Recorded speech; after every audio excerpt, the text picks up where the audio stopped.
जहां दमोह में पटाखे बना रहे लोगों के बीच बड़ा धमाका हो गया है। बताते चले कि बगिया मोहल्ला में बड़े पुल में ये ब्लास्ट हुआ, जहां पर एक व्यक्ति की मौत की जानकारी सामने आई है और दर्जनों लोगों के घायल होने की खबर है। लोगों की माने तो धमाके की आवाज कई किलोमीटर दूर तक सुनाई दी। तो वहीं मौके पर पहुंची पुलिस और दमकल की गाड़ियों ने अब यहां पर लगातार सभी के रेस्क्यू में जुट चुके हैं और सभी को सुरक्षित अस्पताल में पहुंचाने की कोशिश यहां पर लगातार की जा रही है। अब तक बताते चले कि इस पूरे हादसे में 3 लोगों की मौत की जानकारी सामने आई है, तो वहीं दर्जन भर लोग घायल हुए हैं। सभी को अस्पताल में भर्ती कराया गया है, सभी का इलाज जारी है। बताते चलें कि अवैध रूप से फैक्ट्री का संचालन हो रहा था और वहीं पर यह ब्लास्ट हुआ।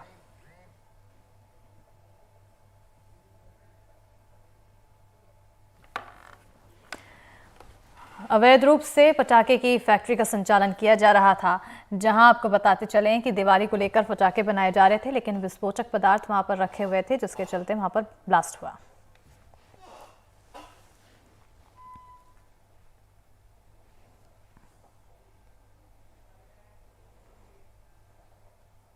चल रही थी और जिसमें ये सुबह में घटना पता चली जिसमें ब्लास्ट हुआ है और 10 लोगों का इलाज चल रहा है, 3 लोग डेड मिले हैं। अभी जो संज्ञान में आया है कि अवैध है और इसकी जांच भी कर रहे हैं और हम लोगों ने इस पर मजिस्ट्रेट इंक्वायरी ऑर्डर कर दिया है, जिसके कोई भी जो भी जिम्मेदार होगा, चाहे पुलिस प्रशासन या आम आदमी, जैसा भी कोई भी होगा, उसमें सामने आती है, उस पर कार्रवाई होगी।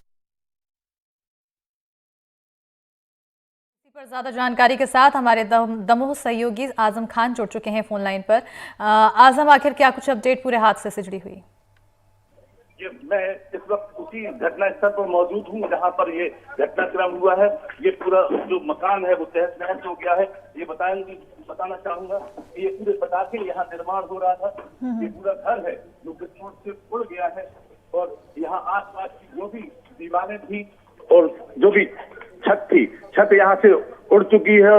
इस प्रशासनिक आला अधिकारी मौका वारदात पर मौजूद है और पूरे मामले की तफ्तीश में जुटे हुए हैं। बिल्कुल। आखिर घायलों में कौन कौन शामिल था?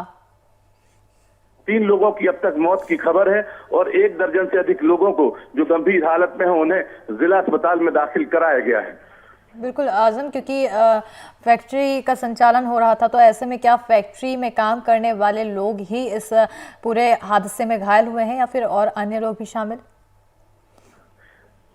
जो फैक्ट्री में काम करने वाली महिलाएं थी, अधिकतर उनके घायल होने की खबर है, जो यहाँ पर सुबह से मजदूरी करती थी, काम करती थी। और इस पूरे हादसे में जहां तक पता चल रहा है कि जो फैक्ट्री का मालिक है वो भी मृत हो गया है, उसकी भी मौत की खबर आ रही है। बिल्कुल। प्रशासन आखिर इस पूरे मामले पर अब क्या कुछ जांच करती हुई नजर आ रही है? अभी थोड़ी देर पहले कलेक्टर मयंक अग्रवाल और एसपी सुनील तिवारी मौका वारदात पर पहुंचे थे। उन्होंने पूरी जो घटनाक्रम है उसकी मजिस्ट्रेटियल जांच की आदेश कर दिए हैं और उसमें जिस तरह की भी कार्रवाई मजिस्ट्रेट जांच में निकल कर आती है उचित कार्रवाई की जाएगी। बिल्कुल। मरने वालों में आखिर कौन कौन लोग शामिल? 3 लोग शामिल हैं, जिनमें एक की पहचान हो गई है। 2 मजदूरों की अभी भी पहचान नहीं हो पा रही है और आसपास के लोगों का जमावड़ा काफी हद तक अस्पताल और आसपास में है।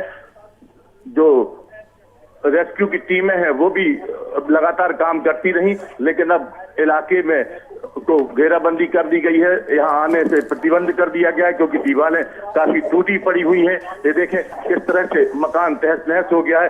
इस जो विस्फोट हुआ है इसकी आवाज लगभग 5 से 7 किलोमीटर दूर तक सुनाई दी गई है। बिल्कुल। आजम, क्या शासन स्तर का कोई भी व्यक्ति इस पूरे हादसे के बाद संज्ञान लेने के लिए पहुंचा? जी, आला अधिकारी, एसपी और कलेक्टर दोनों मौके वारदात पर पहुंचे थे और उन्होंने पूरी जानकारी ली और रेस्क्यू भी उन्होंने अपने सामने कराया। इसके अलावा जयंत मलैया तुरंत मौके वारदात पर पहुंचे थे।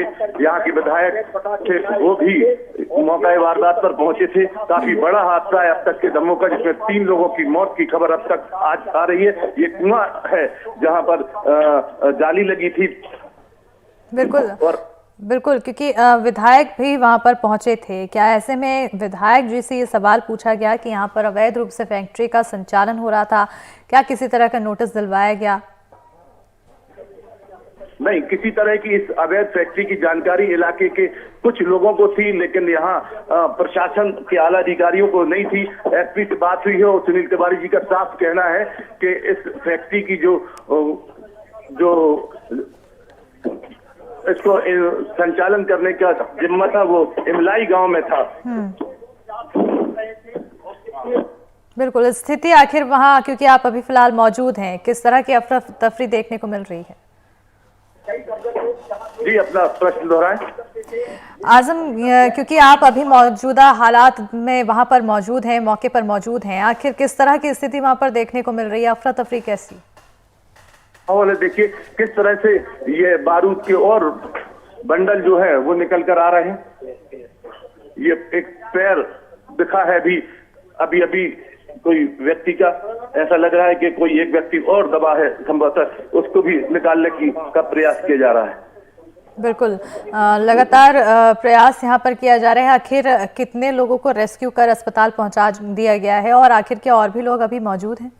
जो काम करने वाली महिलाएं थी, अधिकतर उनको रेस्क्यू करके जिला अस्पताल पहुंचाया गया है और उन्हीं में से 3 की मौत की खबर है और बाकी लोग अभी घायल हैं। कुछ लोगों की स्थिति काफी गंभीर है, जिन्हें जल्द से जल्द जबलपुर। बिल्कुल आजम, मैं चाहूंगी कि आप एक बार सिलसिलेवार तरीके से इस पूरे घटनाक्रम को समझाएं। ये पूरा मामला लगभग 2 घंटे से ऊपर का है। एक डेड बॉडी और अभी मिलने की खबर है। एक डेड बॉडी मिली है, पत्थरों से दबी हुई, मकान से दबी हुई एक डेड बॉडी और निकल के आई है। इस तरह माना जा सकता है कि अब मरने वालों की संख्या 3 से बढ़कर 4 हो गई है। बिल्कुल, यहाँ पर मरने वालों की संख्या बढ़ती चली जा रही है और ऐसे में ये कहीं ना कहीं हादसा, क्योंकि दमोह का अब तक का सबसे बड़ा बताया जा रहा है और जो लोग अभी घायल हैं उनकी भी स्थिति काफ़ी नाजुक बताई जा रही है। अब प्रशासन यहाँ पर किस तरह से जुगत में है, रेस्क्यू किस तरह से किया जा रहा है, टीमें कौन कौन सी मौजूद? पूरा मौका वारदात पर है। अभी कमान एडिशनल एसपी ने संभाली और सीएसपी यहाँ है। पुलिस छावनी बनी हुई है, चारों तरफ से पुलिस और रेस्क्यू करने वाली नगर पालिका की टीम यहाँ मौजूद है जो काम करने में लगी हुई। बिल्कुल, तो तस्वीरें लगातार हम अपने दर्शकों को दिखा रहे हैं जहां पर टीमें यहां पर मौजूद है, रेस्क्यू का काम लगातार जारी है और ब्लास्ट होने के चलते ये पूरा हादसा हुआ। बताया जा रहा है कि अवैध रूप से यहां पर पटाखे की फैक्ट्री का संचालन किया जा रहा था और कुछ विस्फोटक पदार्थ रखा हुआ था, क्योंकि दिवाली के चलते यहाँ पर पटाखे बनाए जा रहे थे। ऐसे में विस्फोट होता है और ब्लास्ट इतना ज़्यादा होता है कि कई किलोमीटर दूर तक इसकी गूंज सुनाई देती है और इस पूरे ब्लास्ट से जो फैक्ट्री का छज्जा है वो तक गिर गया, पूरी तरह से जो निर्माण था घर का वो भी ढह गया। और लगातार आप तस्वीरों में भी देख सकते हैं, दमोह से सीधी तस्वीरें दिखा रहे हैं जहां प्रशासन की टीम मौके पर मौजूद है।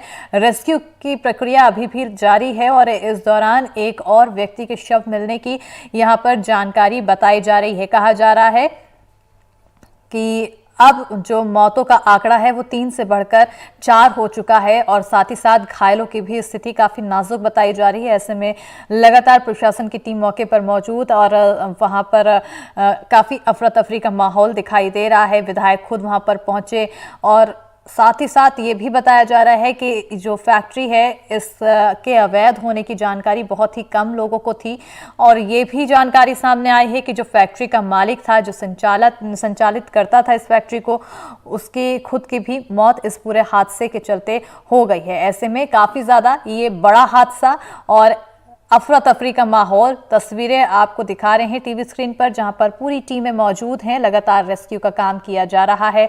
आसपास जो लोग हैं उनके बीच भी अफरा तफरी, उन लोग भी वहां पर सहमे हुए हैं कि आखिर ये पूरा हादसा कैसे हुआ। बड़ा सवाल यही बनता है कि आखिर ये हादसा हुआ कैसे। आजम, क्योंकि अब तक ये डिटेल सामने नहीं आ पाई है कि आखिर ब्लास्ट हुआ कैसे, क्या कुछ माना जाए इसको लेकर?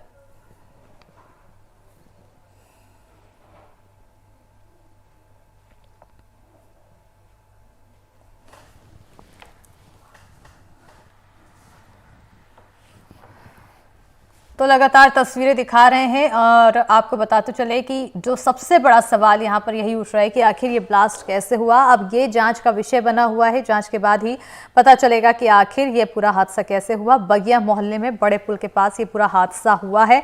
ब्लास्ट होने के चलते अब तक 4 लोगों की मौत की जानकारी सामने आई है और साथ ही साथ दर्जन भर लोग घायल हैं जिन्हें अस्पताल में भर्ती करा दिया गया है। सभी का इलाज जारी है, कुछ गंभीर स्थिति में है। साथ ही साथ जो मौका स्थिति है,